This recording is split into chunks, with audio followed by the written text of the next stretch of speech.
నమస్తే, welcome to our channel. నేను సౌజన్య. YS Jaganmohan Reddy ఫ్యామిలీకి, అంటే దానికి ముందు వాళ్ళ నాన్నగారు దివంగత ముఖ్యమంత్రి వైఎస్ రాజశేఖర్ రెడ్డికి కూడా ఈ పులివెందులు అనేది కంచుకోట. బట్ అక్కడి నుంచి ఇప్పుడు జగన్ ఫ్యామిలీకి ఎదురుగాలి వీస్తోంది. మరి దాన్ని భారతి ఎలా అడ్డుకుంటారు?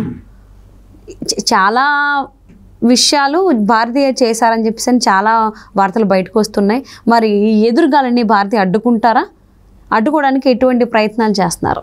ఈ అంశానికి సంబంధించి మనతో మాట్లాడడానికి, వారి విశ్లేషణని మనతో పంచుకోవడానికి ఈరోజు మనతో పాటు ఉన్నారు senior journalist, senior political analyst CS Rao garu ఉన్నారు. వారితో మాట్లాడదాం. నమస్తే రావు గారు. నమస్తే. పులివెందుల్లో ఎదురుగాలి వీస్తోంది జగన్మోహన్ రెడ్డికి అంటున్నారు, కానీ పులివెందుల్లో ప్రతి ఇంటింటికి వెళ్తున్నారు భారతి. ఇంతకుముందు ఒక చోటు ఉండి ప్రసంగించేవాళ్ళు ప్రచార సభల్లో, బట్ ఇప్పుడు ఇంటింటికి వెళ్ళి అన్నీ చెప్పడం, బుజ్జగించడం, బతిమాలుకోవడం ఇవన్నీ జరుగుతున్నాయి. మరి ఈ ఎదురుగాలని భారతి అడ్డుకోగలరా? అడ్డుకోవడానికి ఎటువంటి ప్రయత్నాలు చేస్తుంది ఆవిడ?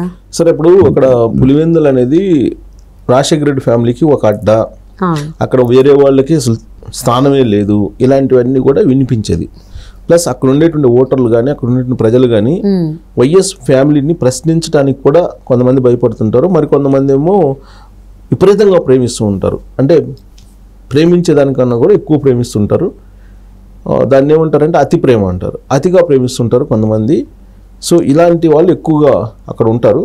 అందుకే వైఎస్ ఫ్యామిలీ గురించి మాట్లాడితే కనుక వాళ్ళు అసలు తట్టుకోలేనటువంటి పరిస్థితుల్లో కొంతమంది ఉంటారు అక్కడ అనేది సోషల్ మీడియాలో చూసినా అర్థం అవుతుంది. అది సోషల్ మీడియాలో కామెంట్లు కానీ, వాళ్ళు ఎవరన్నా వైఎస్ రాజశేఖర రెడ్డిని కానీ, లేదంటే జగన్మోహన్ రెడ్డి కానీ, లేదా భారతిని కానీ వ్యక్తిగతంగా కాకుండా ప్రభుత్వంలో ఉన్నటువంటి ముఖ్యమంత్రి కాబట్టి విధానపరమైనటువంటి అంశాల్లో వ్యతిరేకంగా మాట్లాడినా, లేదంటే అభ్యంతర పెట్టినా, లేదంటే ఏమైనా ఉంటే కనుక లోపాలు వాటిని ఎత్తి చూపినా కానీ ఎవరైతే అలా ఎత్తి చూపిస్తారో వాళ్ళని వెంటాడుతూ ఉంటారు సోషల్ మీడియాలో కూడా. కాబట్టి అతి ప్రేమ ఉండేటువంటి వాళ్ళు కొంతమంది, అలాగే భయంతో ఉండేవాళ్ళు మరి కొంతమంది ఆ నియోజకవర్గంలో ఎక్కువగా ఉంటారు. సరే, ఇక ఎవరైతే మనకెందుకులే అని చాలామంది ఉంటారు చాలా కాన్స్టిట్యున్సీల్లో. బట్ అక్కడ మాత్రం ఆ గట్టును ఉంటావా లేదంటే ఈ గట్టును ఉంటావా అనే యాంగిల్లో చాలామంది ఉంటారంట అక్కడ ఉన్నటువంటి ఓటర్లు. అందుకే ఇప్పటి వరకు తిరుగులేని విధంగా పులివెందుల్లో వైఎస్ ఫ్యామిలీ హవా కొనసాగిస్తూ వచ్చింది.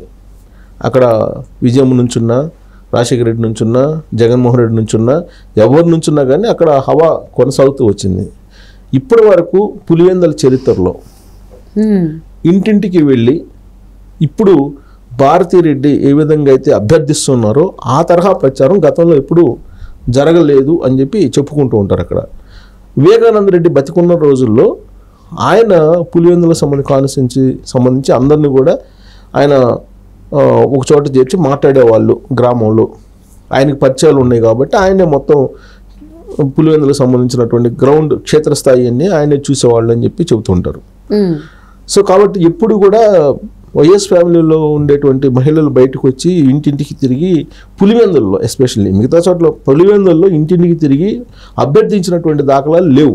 కానీ ఈ ఎలక్షన్ మాత్రమే వైఎస్ ఫ్యామిలీలో ఉండేటువంటి మహిళలు కూడా ఇంటింటికి వెళ్ళి ఓట్లను అభ్యర్థిస్తున్నటువంటి పరిస్థితి కనిపిస్తుంది. ప్రత్యేకించి ఎస్పెషల్లీ భారతిరెడ్డి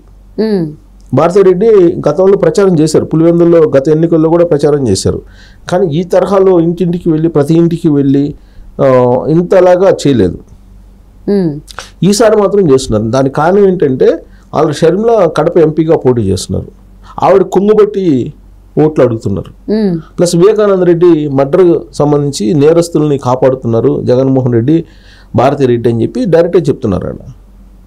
కాబట్టి న్యాయానికి నేరానికి మధ్య జరుగుతున్నటువంటి యుద్ధం ఇది అని చెప్పి షర్మిల చాలా దూకుడుగా వెళ్తున్నారు. ఇంకొక వైపు ఏమో సునీతారెడ్డి, అలాగే వివేకానంద రెడ్డి సతీమణి సౌభాగ్యమ్మ, వీళ్ళందరూ కూడా పులివెందుల్లో కడప జిల్లాలో పోయి అక్కడ ఉండేటువంటి ప్రజలకి చెప్తున్నారు, మాకు ప్రజాకోర్టులో న్యాయం చేయండి, మాకు న్యాయస్థానంలో న్యాయం జరగలేదు, జగన్మోహన్ రెడ్డి నేరస్తులను కాపాడుతున్నారు, వివేకానంద రెడ్డిని మర్డర్ చేసినటువంటి వాళ్ళని, మర్డర్ చేయించినటువంటి వాళ్ళని వెనకేసుకుని వస్తున్నాడు, మీరు ఆలోచించండి అని చెప్పి పదే పదే వాళ్ళు ప్రాధేయపడుతూ అడుగుతున్నారు. కొంగుజాచి వాళ్ళు ఓట్లు అడుగుతున్నారు.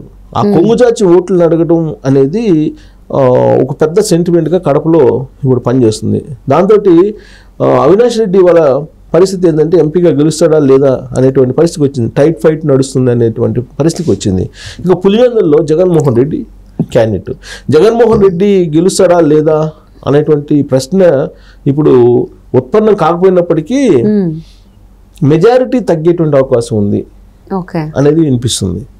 ఎందుకంటే వైనాడ్ పులివెందులు అంటూ తెలుగుదేశం పార్టీ భారీ ఎత్తున ప్రచారం చేస్తుంది. ఆ క్రమంలో ఇప్పటివరకు అయితే ఓడిపోతాడు జగన్మోహన్ రెడ్డి అని అయితే మనం చెప్పలేం కానీ, బట్ భారతీరెడ్డి వెళ్ళి ప్రచారం చేస్తున్నటువంటి క్రమంలో అక్కడ ఎదురవుతున్నటువంటి పరిస్థితులు కనుక మనం గమనిస్తే డెఫినెట్గా వ్యతిరేక పవనాలు అక్కడ వీస్తూ ఉన్నాయి. జగన్మోహన్ రెడ్డి ఫ్యామిలీని నిలదీసేటువంటి పరిస్థితి వచ్చింది అని అంటే అండర్ గ్రౌండ్లో ఏదో మార్పు అయితే కనిపిస్తూ ఉంది. ఆ మార్పు మెజారిటీని తగ్గిస్తుందా లేదంటే అనూహ్యంగా జగన్మోహన్ రెడ్డిని ఓడిస్తుందా అని అంటే ఓడించేటువంటి పరిస్థితి అయితే ఉండకపోవచ్చు, కానీ భారీగా మెజారిటీని అయితే తగ్గించేటువంటి అవకాశం ఉందని చెప్పి అక్కడ ఉండేటువంటి ఓటర్ల నాడిని తెలుసుకున్నటువంటి కొంతమంది చెప్తున్నారు. ఎందుకనంటే భారతీరెడ్డి ఇంటింటికి తిరుగుతున్నటువంటి క్రమంలో మీరు జగన్మోహన్ రెడ్డి చెప్పండి అమ్మా, మా భూముల మీద మా పాస్ పుస్తకాల మీద జగన్ ఫోటో ఏంటమ్మా, మీరు జగనే చెప్పండి అని చెప్పి అభ్యర్థిస్తున్నటువంటి ఆ వీడియో కూడా బయటకు వచ్చింది. బయటికి రానటువంటి వీడియోలు చాలా ఉన్నాయి అలాంటి. ఆ తర్వాత నిన్నగాక మొన్న ఆల్రెడీ అది పులివెందుల ప్రచారం అయిపోయింది. ముగింపు రోజున ఆవిడ ఇంటికి వెళ్ళి అడిగితే మాకు పథకాలు రావట్లేదు, మాకు అమ్మఒడి రావట్లేదు, పథకాలు రావట్లేదు అని అంటే ఆవిడ ఏం మాట్లాడకుండా వివరాలు రాసుకోండి అని చెప్పి అక్కడ ఉండేటువంటి పిఏకి చెప్పారట. మేము ఇస్తున్నాం కదమ్మా అందరూ బాగున్నారు కదా అని చెప్పి అన్నారట ఈవిడ. అనగానే అక్కడి నుంచి ఏంటమ్మా బాగుండేది, మాకు అసలు ఏం వస్తున్నాయి ఏమి రావట్లేదు కదా, మీరు అసలు ఏమి ఇస్తున్నారు మాకు అని చెప్పి ఆవిడ అక్కడ ఉండేటువంటి లేడీస్ ఈవిని నిలదీశారండి. అదొక వీడియో బయటకు వచ్చింది నిన్న. అంటే ఒక స్కీముల విషయంలో కూడా పెన్షన్ల విషయంలో కూడా అందరికీ అందలేదు. కడపలో ఉండేటువంటి పులివెందుల్లోనే జగన్మోహన్ రెడ్డి సొంత నియోజకవర్గంలోనే లబ్ధి పొందలేదు అందరూ, సంక్షేమ పథకాలు అందరికీ అందలేదు అనేది ఆ వీడియోని చూస్తే అర్థమవుతుంది. కానీ జగన్మోహన్ రెడ్డి ఏం చెప్తున్నాడు, నేను ఇచ్చినటువంటి పథకాలు అన్నిటితోటి అందరూ సుభిక్షంగా ఉన్నారు, అందరూ సంతోషంగా ఉన్నారు కాబట్టి నాకు ఓటేయండి అంటున్నారు. విచిత్రమైనటువంటి పరిణామం అది. నా పాలన బాగుంటేనే ఓటేయండి అని చెప్పి అడుగుతున్నారు. దాన్ని ఏదో ఒక హీరోయిజంగా ప్రచారం చేస్తున్నారు శ్యామల లాంటి నటులు. ఆయన పాలన